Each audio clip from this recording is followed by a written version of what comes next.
Bueno, un cordial saludo para todos nuestros seguidores, todas nuestras seguidoras. Les damos la más cordial bienvenida a este nuevo café del domingo con el profesor Rubén Darío. Y bueno, hoy tenemos un invitado muy importante. Antes de agradecerles a todos por sus dudas, sus sugerencias que nos envían, que nos escriben y que hacen que este programa cada vez se enriquezca más, cada vez crezca en oyentes y bueno, podamos seguir enriqueciendo el acervo cultural latinoamericano. Y el invitado de hoy es muy importante, es muy especial. Se trata de el escritor y poeta periodista nacido en Colombia, Arturo Prado Lima, ¿sí? Él desde el año 2000 vive en Madrid, España. Ha publicado desde el 91 hasta la fecha 4 libros de poemas, 2 libros de cuento, una novela. Eh, Desde Madrid escribe para distintos medios de Europa y América Latina. Parte de su obra literaria ha sido traducida al alemán, al inglés y al portugués. Es fundador y director del magazine internacional virtual Conexión Norte-Sur. .com está preparando la publicación pues de su segunda novela, que ya iremos pues a conversar sobre ella, Memorias de una silla vacía. Bueno, maestro, bienvenido. Siempre es un privilegio, un gusto compartir contigo. Gracias, profesor. Sí, desde hace mucho tiempo hemos tenido unas conversaciones, pero no habíamos concretado una Bien, charla, una conversación. Así que estoy muy agradecido por esta presentación y vamos al grano. bien, vamos al grano. Bueno, maestro, te comento, empiezo pues por preguntar para que nos cuentes un poco.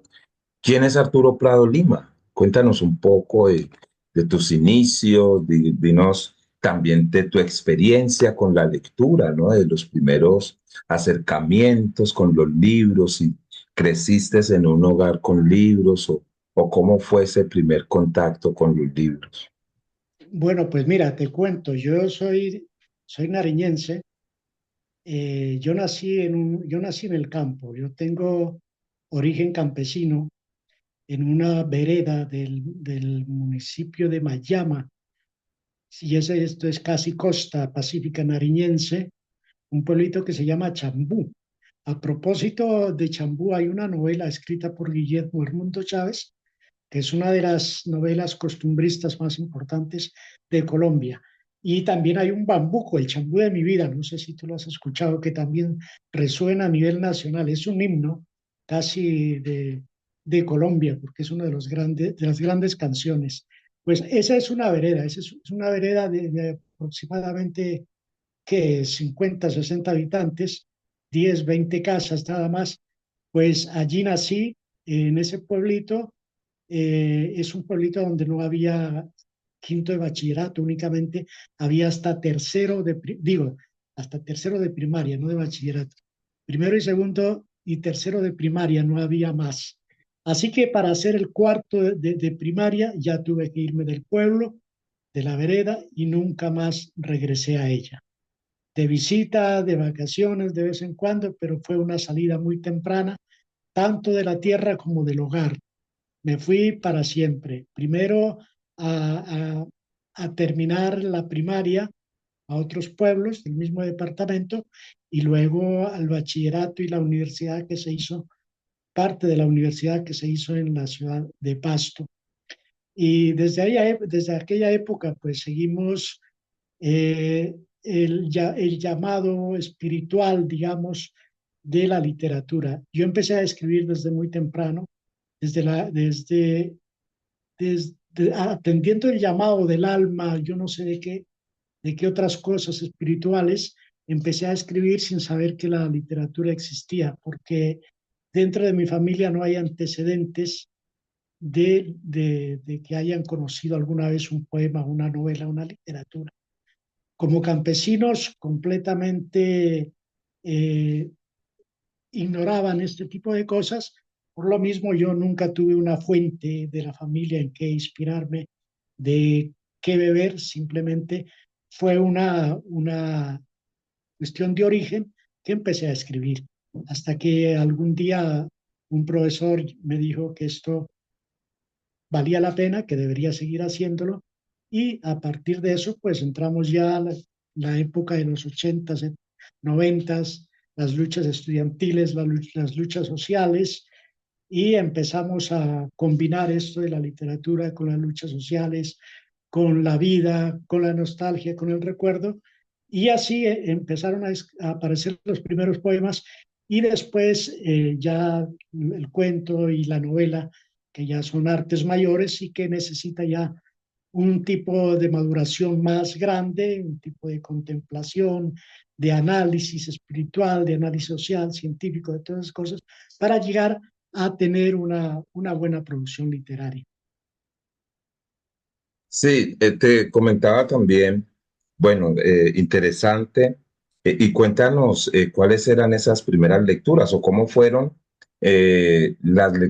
tu experiencia en el colegio, ¿no? En el colegio que uno empieza con las obras, cómo Sí. fue, digamos, el acercamiento a esos autores, si siempre te había gustado leer o fue que en el colegio despertó un poco más ese interés.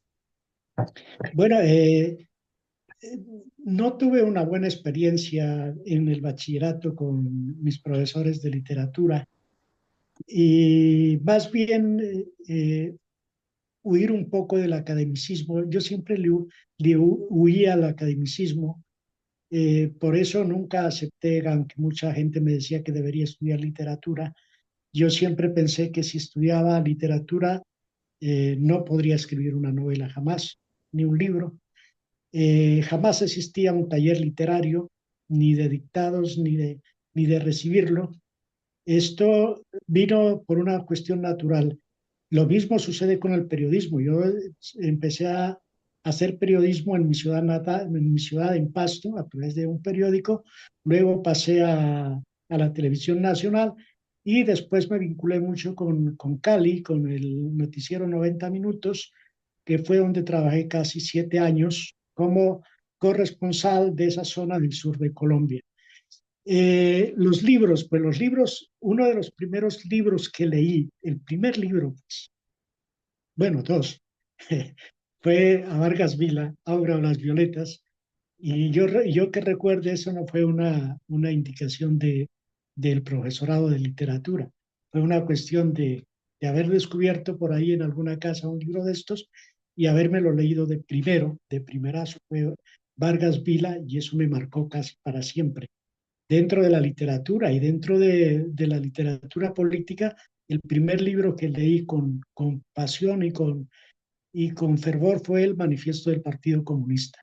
Esas dos obras se fueron arraigando, arraigando hasta que llegué a descubrir a Gabriel García Márquez, a Julio Cortázar, a Pedro Páramo, bueno, a Rulfo, que son cosas y obras que me impactaron tanto que mi lucha a partir de eso fue quitarme esa influencia tan bárbara que tuvieron sobre mí, y había muchas cosas que no podía escribir sin poder con esa forma muy pegada en mí, con ese estilo de escritura, con esa magia que ellos escribían, y eso se me pegó. Cuando yo quise escribir mi primera novela, mis primeros cuentos, pues no me encontraba a mí mismo, no encontraba el lenguaje que me pudiera separar de esa influencia garcía-marquiana. Y a veces creo que no he podido lograr esa separación total, pero bueno, ya he tratado de ser yo mismo y de dirigirme por mis propios anhelos, mis propios sueños, mis propias pesadillas, y con eso publiqué mi primera novela en el año 2000, que fue La guerra sigue llorando afuera. La publicó la Imprenta Nacional de Colombia con una tirada muy especial, y en ese mismo año, por la situación que vivíamos los periodistas en ese tiempo, una, una, todos los periodistas, no yo, todo el mundo, todos los periodistas sentíamos una situación de inseguridad en el país, y con el fin de resguardar mi familia, resguardarme a mí mismo, pues salí de Colombia y no volví sino a los 23 años. O sea, yo salí en el 2000 y regresé a Colombia en el 2023. Esos largos años de ausencia durante ese tiempo, pues la novela La guerra sigue llorando afuera, que se publicó en Colombia, había crecido, había sido estudiada en las universidades, en muchos lugares, y eso me dio el impulso necesario pues, para volver este año con una nueva novela que es Memorias de una silla vacía, que la empecé a escribir ya aquí en Madrid, 2 años después de haber llegado acá, y no es sino 23 años después que se publica la obra después de un trabajo sí, de 23 años continuos. Este libro tiene invertido mucho tiempo, 23 años no son pocos, y es la hora, creo que ya de presentarla y de ir a Colombia con esta nueva producción. Bien, antes de adentrarnos precisamente a tu experiencia, la creación literaria, que además eres un talentoso autor, ¿no? Como te destacas mucho, ¿no? Me parece. Ahora bien, dinos cómo, con tus palabras, ¿no? ¿Cómo puedes definir tú la literatura, ¿sí?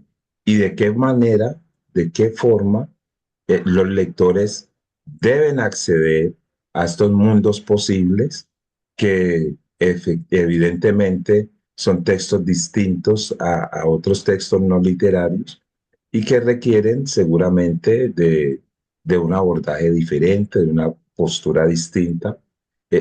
Coméntanos un poco de lo que es para ti la literatura y cómo abordarla, cómo adentrarse en ella. Bueno, para mí la literatura es una experiencia vital. La literatura es la capacidad que tiene el hombre, el ser humano, para leer la realidad, para leer su contorno y expresarla de diferentes maneras. Esa forma de expresarla tiene varios métodos: la novela, el cuento, la novela, el baile, la escritura, el teatro. Esas formas de interpretación, también la ciencia, es un poco cómo el ser humano puede abordar su realidad. En tanto que esa producción literaria, esa producción artística, digamos en general, tendría que ser respaldada por los medios oficiales, gobiernos, como una forma nacional, una forma cultural, como una identidad de producir cultura. Producir cultura y también producir consumidores de cultura, que es una de las formas que que deberían tener los gobiernos para poder reconocernos a nosotros mismos. La literatura es una forma, digo, de interpretar la realidad y de reconocernos a nosotros mismos. De tal manera que cada artista, cada escritor, cada poeta es un mundo aparte, es un universo total aparte. Y la inventiva o la forma de acceder a esos otros mundos, a esas otras vidas, es la literatura. Si tú lees una novela, vives otro mundo, entras a otro mundo, a otra interpretación que es la tuya, de tus propios sentidos. Ves que el mundo se puede interpretar de varias maneras, unos colores, unos sonidos, todo diferente al que el ser humano puede acceder y transformar en arte, en literatura. No veo en Colombia una forma, digamos, de apoyar este tipo de producción y de consumo de cultura, ni tampoco producción y consumo de poesía, de literatura, de novela. Bueno, hay contadas excepciones. Por ejemplo, tú, que me parece esto muy especial de que tú promuevas, siendo un profesor académico, digamos, estar promoviendo la lectura y la presentación de otros escritores, pero estoy seguro que tú lo haces tu propia iniciativa, tienes tus propias estrategias, no es una postura oficial, ni de gobierno, de cosas parecidas.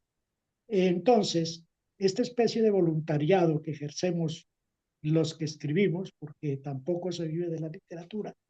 Es una especie de voluntariado social, de voluntariado literario, como también lo hay esta especie también de voluntariado periodístico, que nadie nos paga por hacer esto ni esto otro. Pues esas son las formas de incentivar, los incentivos para que desde las pantallas, desde los micrófonos, desde las aulas, se le indique a los seres que nos rodean de que hay otras formas de ver el mundo, que hay otras personas que ven el mundo diferente a nosotros mismos y que si nosotros leemos una novela, pues nos estamos metiendo en otros universos y captar otras realidades que tal vez nosotros no las podemos captar. Bien, ¿cómo escribe Arturo Prado Lima literatura? ¿Cómo escribe? Y si, cuéntanos si hay una diferencia o cuál es, ¿no?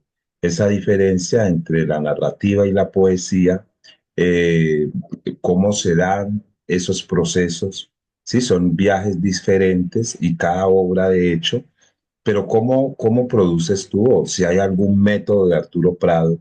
Cuéntanos un poco sobre tu experiencia. Bueno, eso es muy bonito hablar de eso. Bueno, hay una cuestión general, ¿no? Que se plantea a nivel, se ha planteado a través de los tiempos y actualmente es que eh, hacer poesía es buscar un diamante en las rocas, en la tierra, ¿sí? Eso es hacer poesía, buscar, escarbar en la tierra, en la arena, hasta que encuentras una esmeralda, una joya por ahí, una, una, un grano de oro. Ese es el poema, ese exactamente, hay que buscarlo. La novela es diferente. La novela es una casa. La novela es construir una casa ladrillo a ladrillo, ir pegando, pegando. Allí tienes que ir mostrando las habitaciones, la cocina, la sala de estar. Tienes que ir indicando mediante, vas construyendo la casa, que podrían ser los capítulos o no sé qué podría ser. Y después de construirla, tienes que pintarla y tienes que amoblarla después, ¿sí? Amoblarla, ponerle los asientos, la cama, bueno, de todas las florecitas, y luego acostarte y dormir. Mientras estás durmiendo, sueñas en esa casa.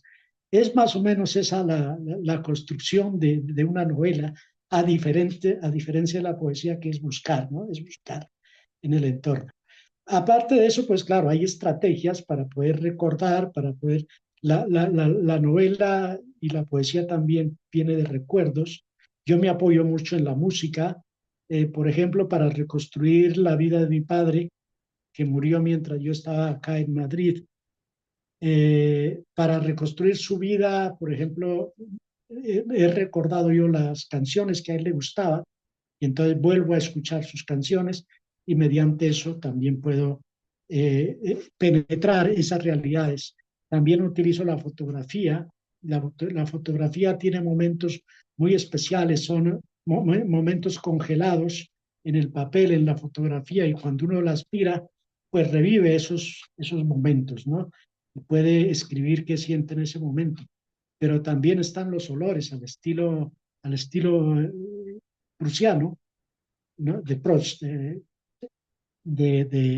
búsqueda del tiempo perdido, donde sobre todo la gente que vivimos en el exterior nos recuerda mucho nuestra tierra los olores. Si uno va por el metro y por ahí un ecuatoriano está ahí a escondidas vendiendo empanadas, uno siente el olor y ese olor lo trae de cabeza a su pueblo, a su tierra, a su finca, a su casa. Y esos son las formas que, o sea, son los métodos que yo utilizo pues para escribir, además de los recuerdos, además de las cosas que me salpican, los amores, las nostalgias, todo eso es un conjunto de cosas. Perfecto. Y ahora, bueno, todo ese conjunto de cosas, eh, ¿qué pretendes, no? O sea, ¿qué te gustaría o si hay alguna intención en el lector, en la lectora, qué sentimiento, qué suscitar en él? Y si de repente piensas, ¿no? En ese lector, en ese otro que se acerca a tus textos y que puede producirle en él. Bueno, esta es una discusión muy grande que se viene dando desde hace muchos años. Yo creo que Julio Cortázar escribió un texto en los sesentas, un libro muy bonito que se llama La revolución de la literatura o la literatura de la revolución. En ese texto ya se plantea el dilema este de que si el escritor debe, en un momento dado, tener en cuenta lo que escribe, eh, digamos, tener en cuenta al lector cuando escribe, ¿sí? Es decir, una clara intención de influir en las masas, de influir en los lectores, de acuerdo, para imponer nuestro pensamiento, una ideología, una religión, una política, no sé qué cosas. Entonces, en este caso, una de las formas de conclusión de ese libro, ¿sí? Es que nosotros, o sea, los escritores jamás debemos, no se debe pensar en quién va a leer lo que estamos escribiendo. Porque en el momento de que yo empiezo a pensar de que estoy escribiendo para los jóvenes, o estoy escribiendo para los viejos, o estoy escribiendo para los feministas, o estoy escribiendo para cualquier tipo de extracto, en ese momento se está perdiendo el ser íntimo de uno, que es de lo que quiere escribir. De tal manera que para escribir hay que sentarse, lo dice el mismo Cortázar en eso, hay que sentarse y escribir sin mirar a quién va a leer ese texto. Y eso es la contradicción de este momento, la contradicción de la era digital. Las redes sociales están un poco haciendo el papel de matones de la literatura o de sicarios literarios, que yo los llamo, que es que te ofrecen cursos en las redes sociales donde te dicen que en 4 o 5 meses, en 8 meses, vas a ser un bestseller y que escribas tu libro y que te ponen un guía y que te ponen el mercado a tu disposición y que eres grande, ya porque y allí te enseñan a decir, tú tienes que dedicar este a los gordos, este otro tema tienes que dedicarlo a los flacos, porque entonces tenemos ese segmento para vender, que son los flacos, ¿sí? Entonces, en eso ya es una cuestión mercantil.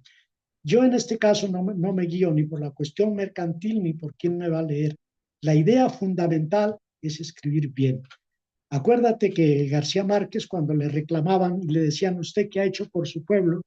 Sí, por Macondo o por Aracataca, usted no ha hecho nada, le decía alguien, y él siempre contestó una frase que me parece genial. Dice, la obligación de todo escritor es escribir bien, no más.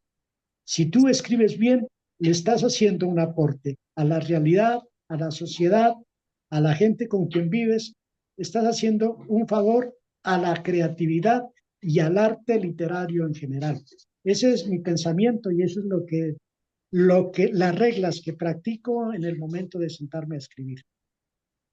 Sí, y ese es un tema de mucha discusión, maestro, y que se requiere seguramente otra parte de esta entrevista, porque no Sí, es un tema no muy tenemos, álgido sí, no tenemos tiempo para, que hay que abordarlo con sí, más sí, detenimiento. me parece, Ujú. sí, porque es que ahí también hay una intención, y si hay una intención cuando escribo, también debe haber alguien que a quien va dirigido, a quien yo quiero mover y todo pasa por lo que yo busco, ¿sí? Si busco ser conocido o lo mercantil o ser un bestseller o si busco mover a alguien a algo, ¿sí? Todo es como, Ahora sí, claro, mira que tienes razón, claro, no dejamos claro que hay conceptos universales que yo practico y que son los elementales para escribir. Uno de ellos es promover la solidaridad humana, ¿sí? mm, Eso es fundamental. Para mí no puede haber una literatura buena si no se promueve la solidaridad entre hombres.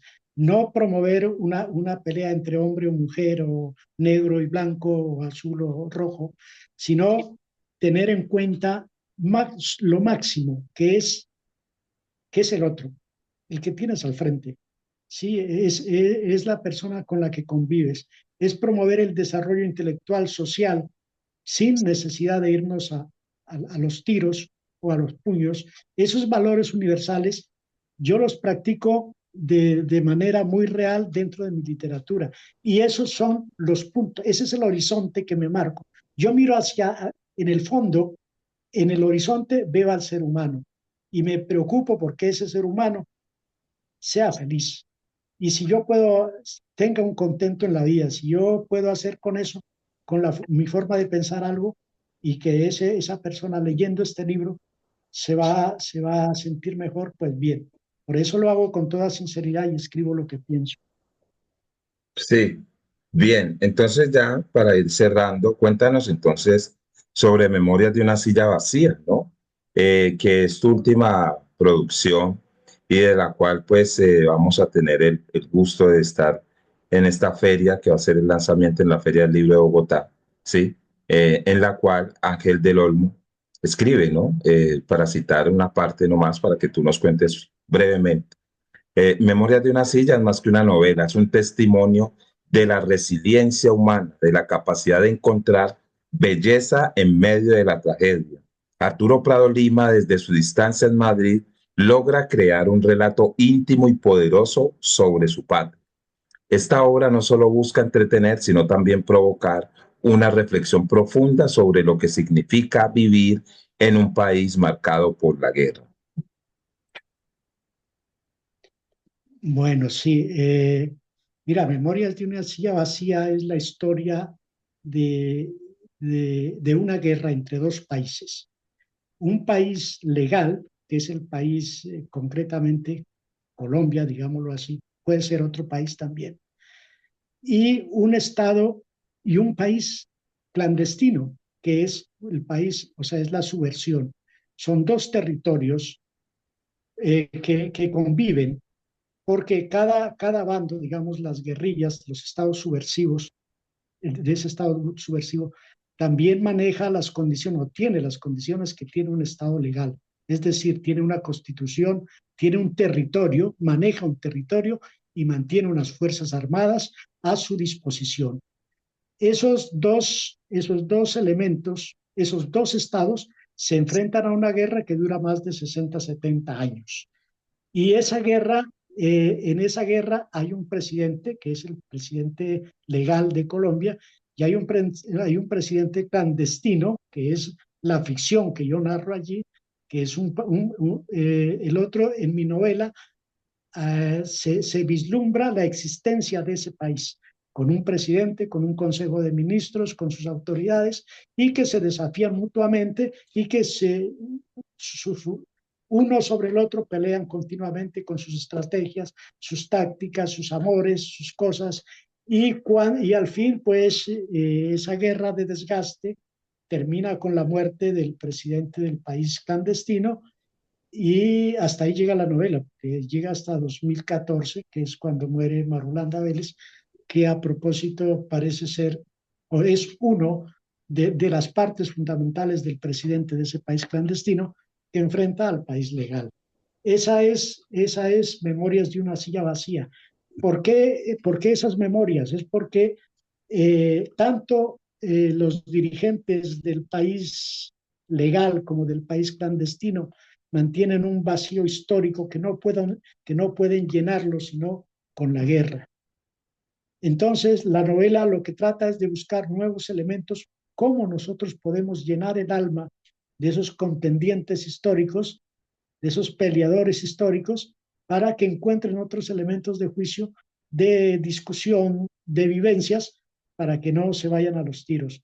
Entonces, llenar ese vacío que nos ha llevado a la guerra y el vacío que dejan nuestros muertos en esa guerra es una cuestión muy difícil, y yo he tenido que recurrir a la ficción literaria para poder encontrarlos.